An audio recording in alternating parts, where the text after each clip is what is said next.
Y el gobierno de Estados Unidos, en su cinismo absoluto, después de, bueno, pues querer matar por hambre a todo un pueblo, destruyendo su economía, su embajada en La Habana dice cosas como las siguientes, ¿no?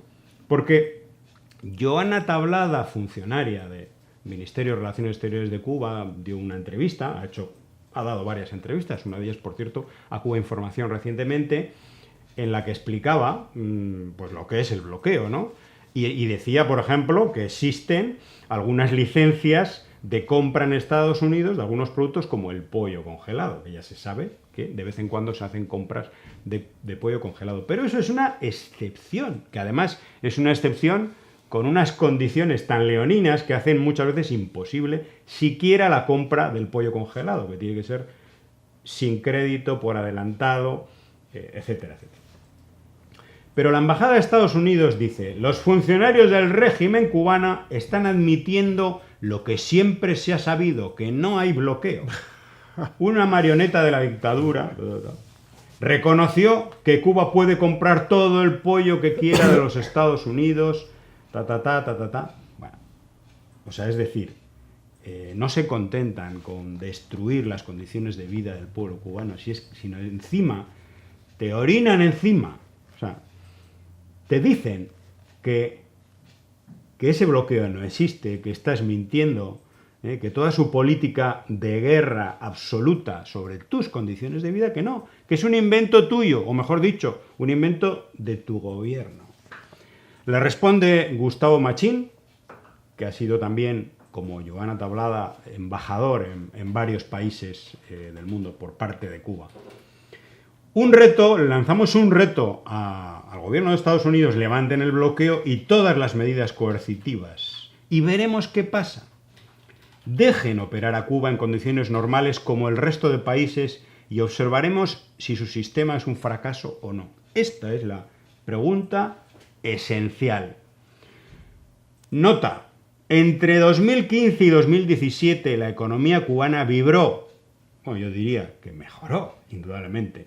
Y fue solo a partir de expectativas generadas por el anuncio de Obama de que él estaba en contra del bloqueo, de que querían levantar las sanciones poco a poco, levantaron alguna cosita, dieron algunas licencias de viaje, nada, poquito, unos cruceros, consiguieron que hubiera 100 y pico mil turistas sui generis, que no podían gastar todo lo que quisieran, pero bueno, norteamericanos en Cuba. Solo eso significó la mejora indudable de las condiciones de vida de centenares de miles de personas, de millones de personas en Cuba. Además que, por supuesto, generaron ingresos también al presupuesto público del país.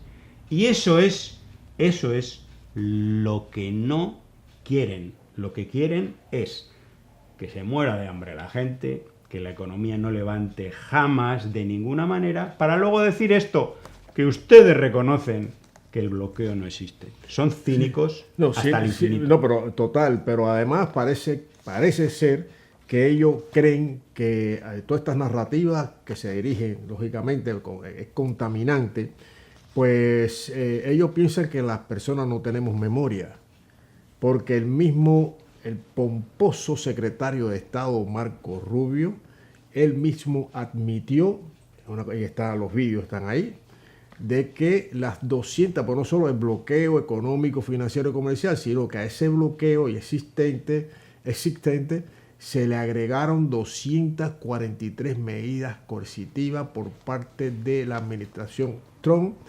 en su anterior mandato. Más las de ahora. Más las de ahora. Y el mismo Marco Rubio admitió que él, en la Casa Blanca, diseñó estas medidas para asfixiar más al pueblo cubano, para crear más dificultad. Y entonces... que no existen, parece ser. Si no existe, ¿para qué diseñas nada que no existe? No, y no solo eso, no existe, pero en septiembre sí. Ahora, en esta semana, en los primeros 10 días, más o menos del mes de septiembre, el presidente de los Estados Unidos, sea el que sea, firma un papel, no será un papel sanitario, ¿no? Sobre algo que no existe. Firma un papel para extender esa política de bloqueo económico, financiero y comercial un año más. O sea, cada año se firma. Y si no existe ese bloqueo, no existe, ¿por qué se toma el tiempo en firmar un documento que recrudece, mantiene y recrudece esa política criminal de bloqueo? Bueno, el bloqueo, según datos de la FAO, CEPAL y otros organismos internacionales, entre 2000 y 2025 ha costado a Cuba 144.000 millones en ingresos no percibidos. Estamos hablando de 5.000 millones anuales. Decomisos y multas a buques y aseguradoras solo entre el 2019 y 2023. El Departamento del Tesoro sancionó a más de 60 petroleros y 20 empresas navieras y aseguradoras, lo que redujo las importaciones de crudo venezolano de 110.000 barriles de día a 50.000, menos de la mitad. Esto encareció la generación eléctrica y el transporte con un impacto directo estimado de menos 2,8% del PIB adicional, es un decrecimiento adicional en 2023. Bueno, estamos hablando de datos duros, macro, pero que afectan, sin duda, a la economía, al bolsillo de las familias, porque todo esto al final lo que significa es que no hay dinero para reparar viales, para construir viviendas, para comprar medicamentos, etcétera, etcétera.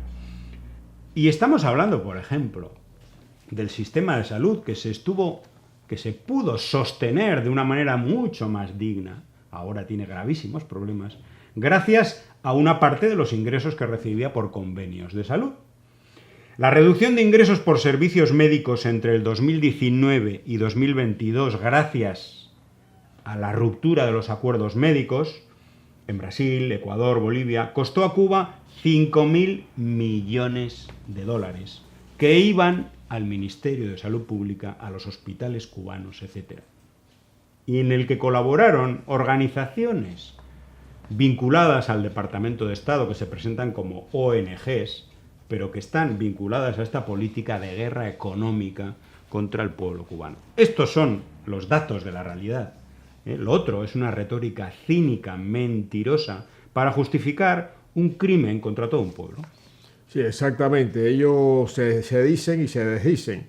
Porque parece mentira. Tú dices, oye, se está funcionario de la Embajada de los Estados Unidos que suelte eso, cuando el mismo Marco Rubio, actual secretario de Estado, repetimos, él admite que ha diseñado una política de asfixia, ¿no? De recrudecer ese bloqueo hasta la asfixia. ¿Buscando qué? Buscando que el pueblo cansado, que el pueblo ya, una agresión tan permanente, tan sistemática de tantos años, pues se levante contra su propio gobierno. Y vemos en las redes cómo hay gente que no mencionan, o sea, critican y no mencionan ni de pasada, ni por decencia, que hay una guerra económica contra el pueblo cubano. Claro, son gente, la mayoría que están fuera, la mayoría están en Estados Unidos, pero es una realidad que la admite, bueno, una realidad que es sancionada todos los años en la Asamblea General de Naciones Unidas. Ahí están los líderes de países que dicen, bueno, es que esto primero es una violación de la Carta de Naciones Unidas, es una violación del derecho internacional, de las leyes de todo tipo, a la cual está acostumbrado Estados Unidos a hacer. El tema, el que dice que no hay bloqueo, ¿no? No solo que lo diga un funcionario de la Embajada de los Estados Unidos, lo dicen gente cubana que no tiene ni puñetera idea de cómo se mueve el tema del comercio internacional, o sea, las leyes del comercio internacional, a las leyes y a la forma que esas leyes implican para el comercio internacional. A Cuba no tiene acceso ahí. Cuba tiene una licencia especial para adquirir determinados productos, en este caso pollo y medicamentos, nada más, pero aparte de eso tiene que pagarlo al contado, al cash. Por adelantado. Sí, por adelantado. Y eso no pasa en ningún otro, en el mundo no se funciona así. El comercio, ese no es el comercio. O sea, es como, o sea, te doy la llave para que utilice lo que hay en esta cajita hasta ahí. O sea, una licencia para coger algo de una cajita, pero me lo tiene que pagar por adelantado. Una amiga, para darte O sea, una amiga. Entonces, y hay gente que se basa en eso y no hay bloqueo, aunque de los altos cargos del Departamento de Estado, en la misma administración, los reconoce, te están diciendo que están apretando las medidas, más medidas contra Cuba, recrudeciendo el bloqueo, vamos a atacar ahora el turismo para que no entre la divisa al país, vamos a atacar el tema de los medicamentos. O sea, son criminales, son políticas criminales de alguien acostumbrado al crimen, que no tiene ni la más mínima preocupación por los derechos humanos, por las personas, no la tiene. Es que hay que ver cómo nació ese país, cómo se hizo potencia, cómo se hizo y cómo actúa como lo que es un imperio, un imperialismo. Pero hay gente todavía tan atrasado y con las mentes tan colonizadas que dice que no, que toda la culpa es del régimen, José.